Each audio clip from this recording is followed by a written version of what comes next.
CCF এর যে syllabus first সেমিস্টারে সেখানে ড্রেনেজ প্যাটার্ন আছে, তার সাথে চ্যানেল প্যাটার্নও আছে। পরীক্ষায় যেটা পড়ছে সেটা চ্যানেল প্যাটার্ন অ্যাটলিস্ট তিনটে আইডেন্টিফাই করতে বলছে, 6x6 সেন্টিমিটার মধ্যে সেটা দেখাতে বলছে, ম্যাপের মধ্যে থেকে সেটা ডেলিনিয়েট করে সেটা খাতার মধ্যে ড্র করতে হবে এবং সেই ওরিয়েন্টেড একটা ইন্টারপ্রিটেশন লিখতে হবে। তো সেটা বলার আগে জানতে হবে চ্যানেল প্যাটার্নটা কি, যে নদী কিভাবে ফ্লো করছে, মেন যে স্ট্রিম বা মেন যে রিভার কিভাবে ফ্লো করছে। এখানে কতগুলো চ্যানেল প্যাটার্ন দেখানো হয়েছে, নদীর বিন্যাস। হ্যাঁ, নদী যখন এরকম ভাবে সোজা ফ্লো করবে, নদীর মধ্যে তো সামান্য বাঁক থাকবে, কিন্তু তার মধ্যেও স্ট্রেট আমরা তো আইডেন্টিফাই করতে পারি। তিনটে ক্যাটাগরিতে মেনলি ভাগ করা হয়, স্ট্রেট, সাইনুয়াস আর মিয়ান্ডার। স্ট্রেট হচ্ছে কি, যখন রিভার মোটামুটি সরল রেখায় যাচ্ছে, হ্যাঁ, তারপরে তার মধ্যে যখন ফ্লো হচ্ছে, যখন তার পার্শ্বক্ষয় বাড়ছে, তখন তার মধ্যে অল্প সাইনোসিটি দেখা যাচ্ছে বা সাইনুয়াস বা বক্রতা দেখা যাচ্ছে। সেই বক্রতা যখন আরো বেড়ে যায় তখন সেটা মিয়ান্ডার বা এরকম এতটা কার্ভ হয়ে যায়। এটা কেন হয়? বিভিন্ন কারণে হতে পারে। এক হচ্ছে ভূমির ঢাল। নদীর তিনটে গতি আছে আমরা জানি, উচ্চগতি, মধ্যগতি, নিম্নগতি। উচ্চগতিতে হচ্ছে ঢালটা বেশি থাকে, তাই রিভার স্ট্রেট ফ্লো করে, যার জন্য তার যে ক্ষয় কাজটা অনেকটা বেশি থাকে, মানে নিম্ন ক্ষয়টা বেশি থাকছে। কিন্তু মধ্যগতিতে, যেখানে ভূমির ঢালটা অনেকটা কমে যাচ্ছে, ক্ষয়ের ফলেই কমছে, সেখানে কিন্তু রিভারের মধ্যে আর নিম্ন ক্ষয় ততটা অ্যাক্টিভ থাকছে না। তখন যেহেতু ঢাল কমে যায়, তার স্পিডটা কমে যাচ্ছে, পার্শ্বক্ষয়টা কিন্তু তার মধ্যে দেখা যায়। এই পার্শ্বক্ষয় যখন শুরু হচ্ছে, মানে ঢাল যখন কমছে, তখন এই রিভারের মধ্যে সাইনুয়াস সিচুয়েশন তৈরি হয়। এবং আরও পরবর্তীতে মধ্যগতি থেকে নিম্নগতির দিকে যখন আরও যাচ্ছে, তখন রিভারের মধ্যে একাধিক এরকম বক্রতা দেখা যায়, অনেক বেশি মিয়ান্ডার তৈরি হয়, এবং সেটা আলটিমেটলি কোনো একটা অক্সবো লেককে রিপ্রেজেন্ট করে বা অক্সবো লেক তার থেকে তৈরি হয়। এর ফলে কি হচ্ছে, রিভার শিফটও করছে। তাহলে তার কারণ কি? শিফটের কারণ হিসেবে আমরা বলতে পারি যে ভূমির ঢাল, তার পরিবর্তন, এবং তার সাথে আর একটা বিষয় আছে, এটা হচ্ছে কি শিলার প্রকৃতি। যদি নরম শিলা থাকে, নরম শিলা এবং কঠিন শিলা পাশাপাশি থাকে, তাহলে রিভার কি করবে, কঠিন শিলাটাকে অ্যাভয়েড করে, যেহেতু তার ক্ষয় প্রতিরোধ ক্ষমতা বেশি, সেটাকে সে ক্ষয় করতে পারবে না, সে নরম শিলার দিকে যাওয়ার চেষ্টা করে। এর ফলে হচ্ছে বক্রতা তৈরি হচ্ছে, এবং আলটিমেটলি অনেক বেশি নদীর মধ্যে বক্রতা তৈরি হয়। এই সাইনুয়াস এবং মিয়ান্ডার, স্ট্রেট, সাইনুয়াস এবং মিয়ান্ডার, এর মধ্য দিয়ে কিন্তু আলটিমেটলি কি হচ্ছে, নদীর মধ্যে বক্রতাটা পরিমাপ করা যায় এবং চ্যানেল প্যাটার্ন তৈরি হয়। এছাড়াও আরও বেশ কিছু চ্যানেল প্যাটার্ন আছে।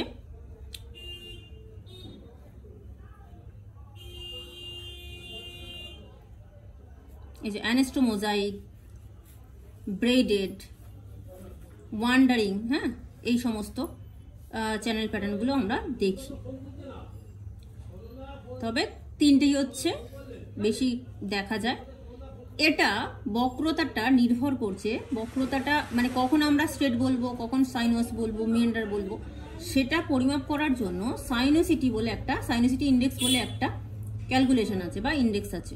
সেটা ফর্মুলা হচ্ছে রিভারের স্ট্রেট যে লেন্থ, রিভারের যে অ্যাকচুয়াল লেন্থ, সেটাকে যখন রিভারের স্ট্রেট লেন্থ দিয়ে ডিভিশন করব। অ্যাকচুয়াল যে লেন্থ মানে হচ্ছে তার যে বক্ররেখাটা, অ্যাকচুয়াল লেন্থ, সেটাকে যখন আমরা এই যে এখানে এই রিভারটার ক্ষেত্রে কি দেখা যাচ্ছে, এই বক্রতা মানে অ্যাকচুয়াল যেখান দিয়ে রিভার ফ্লো করেছে সেটাকে অ্যাকচুয়াল লেন্থ বলা হচ্ছে। সেটা যদি আমরা রোটামিটারের সাহায্যে মেজার করি, আর এই যে লাল লাইনটা দিয়ে দেখানো হয়েছে সেটা হচ্ছে স্ট্রেট লাইন ডিস্টেন্স, সেটা দিয়ে যদি ভাগ করি, যে ভ্যালুটা বেরোবে সেটাকে বলা হচ্ছে সাইনোসিটি ইন্ডেক্স। সেটা যদি 1-এর কাছে হয়, 1-এর আশেপাশে, মানে 1 বা 1-এর কম হয়, তখন সেটাকে বলবো আমরা স্ট্রেট। অনেক জায়গায় এরকমও দেখা যায় যে যখন 1.1 পর্যন্ত থাকে এই সাইনোসিটি ইন্ডেক্স, সেটাকে স্ট্রেট চ্যানেল বলবো। যখন 1.1 থেকে, এখানে 1 দেওয়া আছে, 1.1 থেকে 1.5 এর মধ্যে থাকবে, ভ্যালুটা বেরোবে, তখন সেটাকে বলবো যে সাইনুয়াস, তার মধ্যে প্যাটার্ন তৈরি হয়েছে। আর যখন 1.1 এর বেশি হবে তখন সেটাকে আমরা মিয়েন্ডারিং বলবো। এখানেও বিভিন্ন ছবির মাধ্যমে সেইগুলো দেখানো হয়েছে।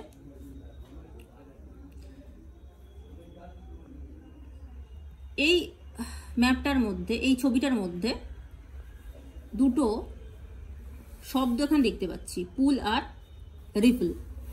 যে জায়গাটাতে গভীরতাটা সব থেকে বেশি সেটাকে রিফিল বলছে, যেখানে বক্রতাটা বেশি তার পুল বলছে। এই যে এখানটাতে যেখানটা বক্রতাটা বেশি সেখানটা রিভারটা অনেকটা চওড়া, গভীরতা তুলনামূলক কম রিফিলের তুলনায়। যেখানটাতে হচ্ছে কার্ভটা হচ্ছে চেঞ্জ হচ্ছে, সেই জায়গাটাতে হচ্ছে রিভারের যে ডেপথ সেটা কিন্তু অনেকটা বেড়ে যাচ্ছে, কিন্তু লেন্থটা কমে যাচ্ছে।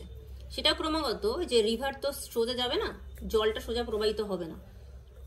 এই যে জল যখন ফ্লো হচ্ছে তখন এই দিক থেকে গিয়ে এই যে উত্তল এবং অবতল ঢাল, দুটো ঢাল আছে, এটা হচ্ছে উত্তল ঢাল আর উল্টো দিকটাতে হচ্ছে অবতল ঢাল।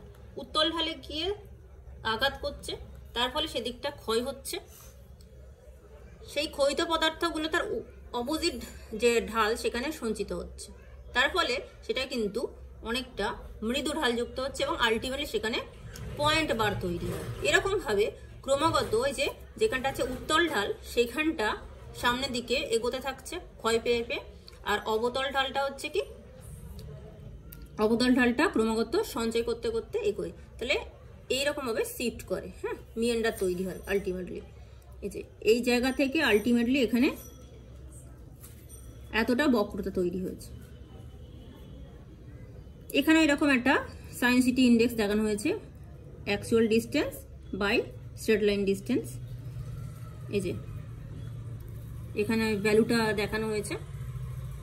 এখানে অন্যান্য যে টাইপস গুলো আছে, নাম্বার অফ চ্যানেল,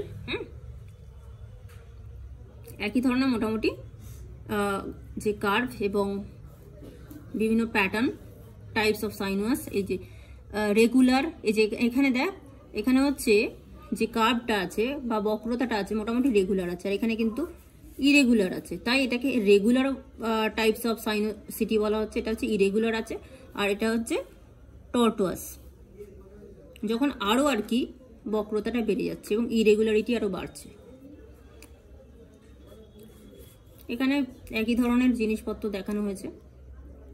এখানে ব্রেডেড ইন্ডেক্স তৈরি হয়েছে, এই যে একাধিক চর তৈরি হয়েছে, তার ফলে নদীটা বিভিন্ন ভাগে ভাঙছে, ডিভিশন হচ্ছে। এখানে ব্রেডেড ইন্ডেক্সেরও তিনটে আলাদা ভ্যালু দেখানো হয়েছে, 0.63, 1.26 আর 4.50। যত ভ্যালু বেড়েছে, ইন্ডেক্সের ভ্যালু যত বেড়েছে তত কিন্তু নদীটা অনেকটা চওড়া হয়েছে এবং চরের পরিমাণটাও বেড়েছে, নদী চরের পরিমাণটাও বেড়েছে। এখানেও আরো ক্যালকুলেশন দিয়ে উইডথ মেজার করেছে। এখানে বাইফার্কেশন হয়েছে, ডিভিশন হয়ে গেছে। এখানে চারটে ডিভিশন করেছে, স্ট্রেট, সাইনুয়াস, মিয়েন্ডার আর হাইলি মিয়েন্ডার। আগে দেখানো হয়েছিল মোর দ্যান 1.5, যখন সাইনোসিটি ইন্ডেক্স হচ্ছে মোর দ্যান 1.5 সেটা হচ্ছে মিয়েন্ডার, আর এখানে দেখানো হয়েছে মোর দ্যান 2, সেটা হচ্ছে হাইলি মিয়েন্ডার।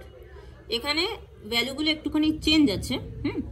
সাইনুয়াস স্ট্রেট কখন বলা হচ্ছে, সাইনোসিটি ইন্ডেক্স যখন 1.1 থেকে 1.05, সাইনুয়াস হচ্ছে, এগুলো ভ্যারি করে কিন্তু খুব একটা কিন্তু তফাৎ নয়, 1.05 থেকে 1.25, 1.25 থেকে 2 এর মধ্যে থাকলে সেটা হচ্ছে কি মিয়েন্ডার, মানে মোর দ্যান 1.5, সেটাই আর কি বোঝাচ্ছে। আর যখন মোর দ্যান 2 সাইনোসিটি ইন্ডেক্স যখন বেরোচ্ছে সেটা হচ্ছে হাইলি মিয়েন্ডার। এটা প্যাটার্নগুলো বোঝা গেল। এবার পরীক্ষায় আসলে কিভাবে পড়তে হবে। প্রথমে যে ম্যাপটা দেবে সেই ম্যাপের ইন্ট্রোডাকশন একটা দিতে হবে। কি লিখতে হবে? ম্যাপ নাম্বার, এবং কি ধরনের ম্যাপ, ওপেন সিরিজ না ওল্ড সিরিজ। তারপরে লোকেশন, কোন জায়গায়, মানে কোন স্টেট কোন ডিস্ট্রিক্ট সেটা লিখে দিতে হবে, পয়েন্ট করে করেই লিখতে হবে। স্কেল কত, কোন জায়গার ম্যাপ, লোকেশন মানে তার এক্সটেনশন লিখতে হবে, ল্যাটিটিউডিনাল লংটিটিউডিনাল এক্সটেনশন। কন্ট্যুর ইন্টারভাল মানে একটা ম্যাপের যে বেসিক ইনফরমেশনগুলো সেটা দিতে হবে।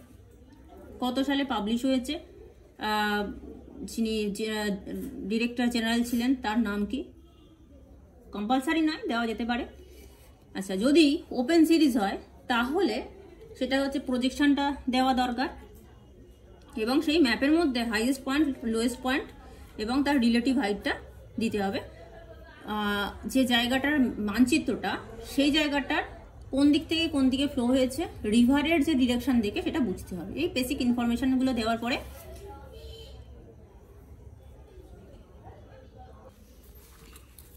তারপরে types of channel pattern, channel প্যাটার্নের যে টাইপসগুলো সেইগুলো দিতে হবে। হ্যাঁ, straight channel, sinuous channel pattern, meander, braided, anastomosing, এই সমস্তগুলো দেওয়ার পরে এবার এগুলো সম্বন্ধে লিখতে হবে।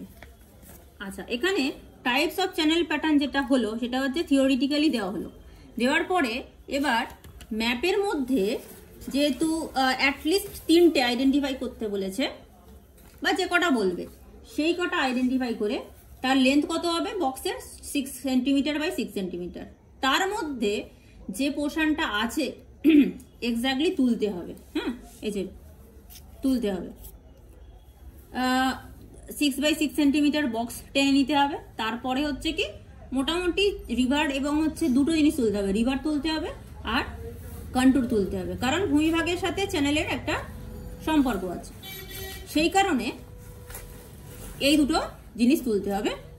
এই দুটো আইটেম কিভাবে তুলবো, চোখের আন্দাজে তুলতে হবে। রিভারটা তুলছিস, হ্যাঁ, রিভারটা তুলে তার সাথে হচ্ছে কি রিভারটা যেরকম ভাবে আছে সেরকম তুলতে হবে। আচ্ছা, এখানে যদি কোনো স্ট্রিম থাকে স্ট্রিমটাও তুলে দিলে ভালো হয়।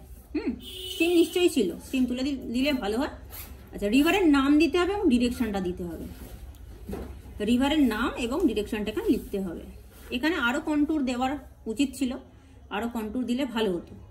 এখানে হচ্ছে মেন কন্ট্যুর দেওয়া আছে 200, এছাড়া যেহেতু স্ট্রেট আরো কন্ট্যুর থাকার কথা, কন্ট্যুর দিলে ভালো হয়।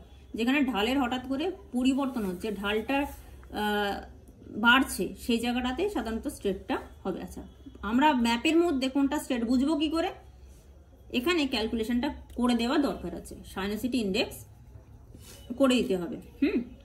তার জন্য কি formula, actual distance of the river বা ড্রেনেজ আর স্ট্রেট লাইন ডিস্টেন্স। এখানে রোটামিটার দিয়ে যদি আমরা রিভারটা যে 6 সেন্টিমিটার বাই 6 সেন্টিমিটার তার মধ্যে যেটুকু রিভার আসছে সেটা যদি আমরা রোটামিটার চালাই তাহলে অ্যাকচুয়াল ডিস্টেন্সটা পেয়ে যাচ্ছি, আর এই প্রান্ত থেকে এই প্রান্ত পর্যন্ত যদি স্কেল বসাই তাহলে হচ্ছে স্ট্রেট লাইন ডিস্টেন্সটা পেয়ে যাচ্ছি। দুটোকে ডিভিশন করে, দুটোকে হচ্ছে যে অনুপাত বা হচ্ছে যেটাকে ডিভিশন, সেটা করার পরে যেটা পাবো সেটা যদি 1.1 ইউনিট ফ্রি হয়ে গেল, সেন্টিমিটার সেন্টিমিটার, এখানে কিলোমিটার কেন হয়েছে, সেন্টিমিটার সেন্টিমিটার যদি কেটে যাবে, যে ভ্যালুটা হচ্ছে এটা হচ্ছে ইউনিট ফ্রি, সেটা যদি 1.1 এর কম হয় তাহলে বুঝবো ওটা হচ্ছে স্ট্রেট চ্যানেল প্যাটার্ন। তাহলে স্ট্রেট চ্যানেল প্যাটার্ন সার্ভেরিং করে ড্রয়িংটা সাইডে থাকছে এবং তার পাশে হচ্ছে কি ক্যালকুলেশনটা থাকছে। ড্রয়িংটা যখন করছি তখন হচ্ছে কি বক্সটা করার পরে বক্সটাকে ঘিরে দিতে হবে, একটা লাইন দিয়ে ঘিরে দিতে হবে এবং তার চারিপাশে ল্যাটিটিউড লংটিটিউড সেটা কিন্তু লিখতে হবে। তাছাড়াও আরও যেটা করা উচিত ছিল, নর্থ লাইন এখানে করে দেওয়া উচিত ছিল। ঠিক আছে, নর্থ লাইন না করলেও হতো, যেহেতু ল্যাটিটিউড লংটিটিউড আছে। এখানে অবশ্যই এটা দেওয়া দরকার ছিল, সেটা হচ্ছে টোপোশিট নাম্বার। টোপোশিট নাম্বার যদিও আগে দেওয়া আছে, কিন্তু টোপোশিট নাম্বারটা তাও এটার মধ্যে দিলে ভালো হয়। আচ্ছা, স্ট্রেট চ্যানেল প্যাটার্ন বলে পুরোটা লিখতে হতো। আর কি বললাম, রিভারের নাম এবং তার ডিরেকশন, কোন দিকে ফ্লো হচ্ছে অ্যারো দিয়ে দেখাতে হবে। দেখে মনে হচ্ছে রিভারটা এদিকে ফ্লো হচ্ছে, তাই অ্যারো দিয়ে দেখালাম। আর এই রিভারের নামটা লিখে দিতে হবে। পয়েন্ট বার থাকলে পয়েন্ট বারটাও যেরকমভাবে এখানে দেখানো হয়েছে আর একটু পরিষ্কার করে তুললে ভালো হতো। এবার যেটা করতে হবে, এখানে স্ট্রেট চ্যানেল প্যাটার্ন কেন গড়ে উঠেছে, যেখানে ভূমির ঢাল হঠাৎ বাড়ে, সেখানে হচ্ছে কি ডিরেক্টলি ফ্লোটা নিচের দিকে হচ্ছে, ওপর থেকে নিচের দিকে হচ্ছে। ঢালটা বাড়ার জন্য রিভার তার এনার্জি ফিরে পাচ্ছে বা রিভারের মধ্যে এনার্জি আসে, সেই জন্য সে নিম্ন দিকে ক্ষয় করে এবং সোজা এগিয়ে যায়। অথবা এরকম হতে পারে যে যেহেতু এখানে জলের পরিমাণটা যথেষ্ট বেশি আছে, পয়েন্ট বার আছে বটে, জলের পরিমাণটাও বেশি আছে, সারা বছর জল আছে, যার জন্য তার মধ্যে ফ্লোয়ের পরিমাণটাও বেশি, পোজার পরিমাণটা কম। সেই কারণে নদী কিন্তু ডিরেক্ট ফ্লো হয়েছে। এই সমস্ত কারণ থাকতে পারে, এগুলোই লিখতে হবে। যেমন এখানে লিখেছি, এখানে লেখা হয়েছে কি স্ট্রেট চ্যানেল প্যাটার্ন সেই অঞ্চলে দেখা যায় যেখানে ভূমির ঢাল মাঝারি রকমের, বেশি থেকে মাঝারি রকমের, ভূমির উচ্চতা,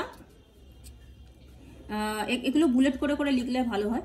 ভূমির উচ্চতা প্রায় 200 মিটার এর বেশি, যদিও এটি একটি নদী বিধৌত সমভূমি অঞ্চল, কিন্তু নদীতে জলের পরিমাণটা বোঝার তুলনায় বেশি আছে, সেই কারণে এখানে নদীটির মধ্যে বক্রতাটা তুলনামূলক কম। নদী প্রায় স্ট্রেট বা হচ্ছে সরলরৈখিকভাবে প্রবাহিত হয়েছে। ঠিক আছে,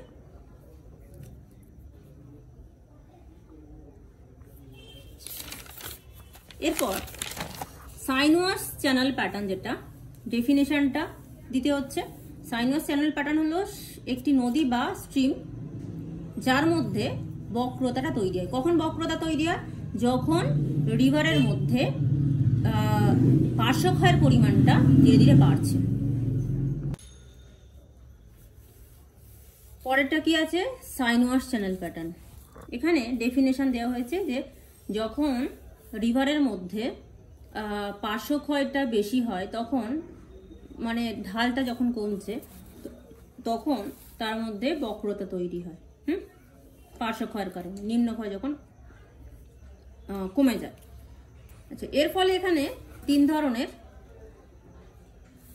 বার তৈরি হয়। এখানে হচ্ছে কি, এখানে বৈশিষ্ট্য কি বুঝবো কি করে? রিভারের মধ্যে হচ্ছে বক্রতা তৈরি হয়, প্লাস তার মধ্যে পয়েন্ট বার সৃষ্টি হয়,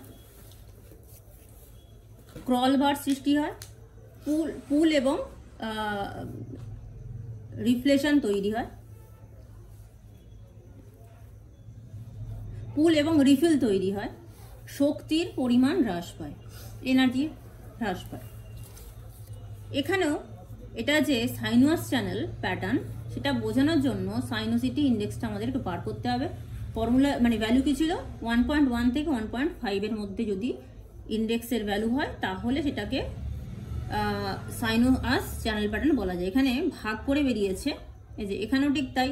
চারিপাশে হচ্ছে ল্যাটিটিউড লংটিটিউড লিখতে হবে, রিভারের যে ফ্লো সেটা কোন দিক থেকে কোন দিকে, আর রিভারের নামটা, এখানে কন্টুর। ঠিক আছে, অ্যাকচুয়াল ডিস্টেন্স রোটামিটার চালিয়ে পাওয়া গেছে, এবং তার সাথে হচ্ছে কি স্কেল বসিয়ে এই প্রান্ত থেকে এই প্রান্ত পর্যন্ত ডিরেক্ট যে লাইনটা সেটা পাওয়া গেছে 6.4, যেটা হচ্ছে অ্যাকচুয়াল, যেটা হচ্ছে 7 সেমি কিমি নয়, 7 সেমি, আর স্ট্রেট লাইনটা হচ্ছে 6.4 সেমি। ডিভিশন করে হয়েছে, ডিভাইডেড করে হয়েছে 1.1, তার থেকে কি বলবো, যেটা সাইনুয়াস চ্যানেল প্যাটার্নের মধ্যে পড়ছে। এবার এখানে কেন তৈরি হয়েছে? বলা যায় যে এখানে ভূমির ঢালটা, এখানে কন্টুর ভ্যালু হচ্ছে 260-240 থাকলেও যে জায়গা দিয়ে রিভারটা গেছে সেখানে ঢালটা কম, তার জন্য রিভারের মধ্যে এই যে বক্রতা তৈরি হয়েছে। তার ফলে কি রিভারের মধ্যে এই ভ্যালুটা চলে এসছে।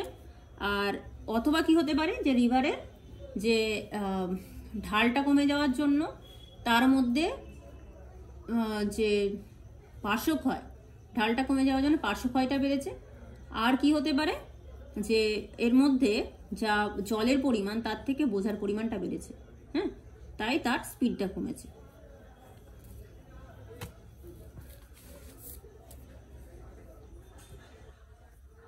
আচ্ছা, এটাও কোন গ্রিডের মধ্যে দিয়ে ফ্লো হয়েছে সেটা মেনশন করা হয়েছে, পয়েন্ট করে করে লিখলে ভালো হয়। এর পরবর্তী ক্ষেত্রে সাইনুয়াস চ্যানেল প্যাটার্ন আরও পরবর্তী ক্ষেত্রে পার্শ্বক্ষয়ের জন্য সেটা মিয়ান্ডার চ্যানেলে পরিণত হয়। মিয়ান্ডার চ্যানেল প্যাটার্ন এখানেও 6x6 সেন্টিমিটার বাই 6 সেন্টিমিটার একটা বক্স ম্যাপের মধ্যে ড্র করে, তার মধ্যে যে ফিচারটা আছে সেটা ফ্রি হ্যান্ডে হ্যাঁ চোখে দেখে তুলে দেওয়া হয়েছে। এখানেও কিন্তু লিখে দেওয়া উচিত যে এখানকার জায়গাটার নামটা কি, অন্ততপক্ষে এটা আগেরটাতেও বলা উচিত ছিল যে এই যে জায়গাটা না, কিছু কিছু ছোট ছোট গ্রাম আছে, লিখে মানে গ্রামের নামটা অন্ততপক্ষে যদি লিখে দেওয়া যেত তাহলে ভালো হতো, জায়গার নামটা তাহলে বোঝা যেত। মিয়ান্ডারের ক্ষেত্রে ডেফিনেশনটা দেওয়া হয়েছে, তার ক্যারেক্টারিস্টিক্সটা কি, নদীতে জলের পরিমাণটা অনেকটা কমে যায়, বাঁক সৃষ্টি হয়। নদীতে জলের পরিমাণ নাও কমতে পারে, বেড়েও যায়, হ্যাঁ, কারণ কি অ্যাকচুয়ালি কমে না, ওটা ভ্যারি করছে সিচুয়েশনের উপরে। বেশিরভাগ ক্ষেত্রে জলের পরিমাণটা বেড়ে যাচ্ছে, কিন্তু পার্শ্বক্ষয়ের জন্য রিভারটা অনেকটা চওড়া হয়ে যায়, নাব্যতাটা কমে যায়। হলো, জলের পরিমাণটা এই বাড়তে পারে এই কারণে যদি তার সাথে মেন রিভারের সাথে কোনো ট্রিবিউটারি সংখ্যাটা বেশি হয়, ট্রিবিউটারি কিন্তু এসে জয়েন হয়, ট্রিবিউটারি সংখ্যাটা বাড়লে কিন্তু জলের পরিমাণটা বাড়বে, তার সাথে পলির পরিমাণটাও বাড়বে। যেহেতু এখানে ঢালটা কমে যাচ্ছে, নদীটা অনেকটা চওড়া হয়ে তার মধ্যে বক্রতাটা অনেকটা বেড়ে যাচ্ছে।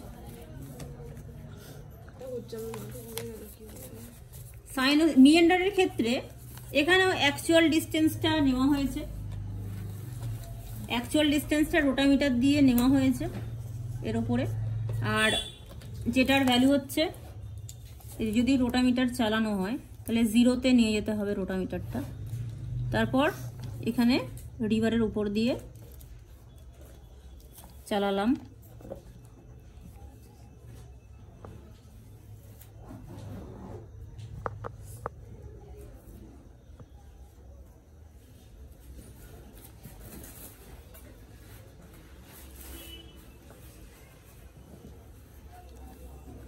এই যে 9, আর যদি স্কেল ডিরেক্ট দেখি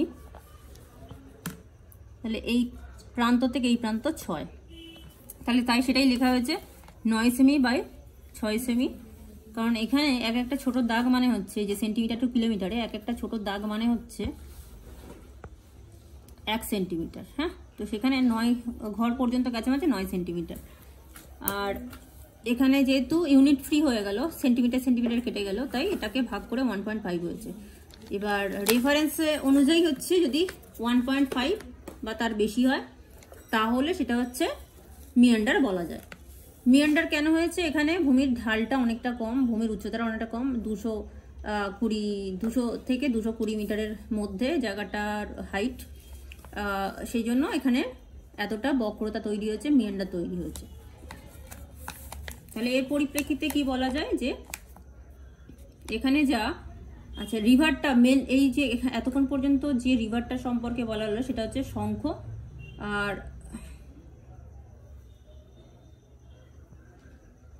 শোভা নদী, দুটো রিভার এখানে তৈরি হয়েছে, দুটো রিভারের উপর এখানে চ্যানেল প্যাটার্ন দেখানো হয়েছে।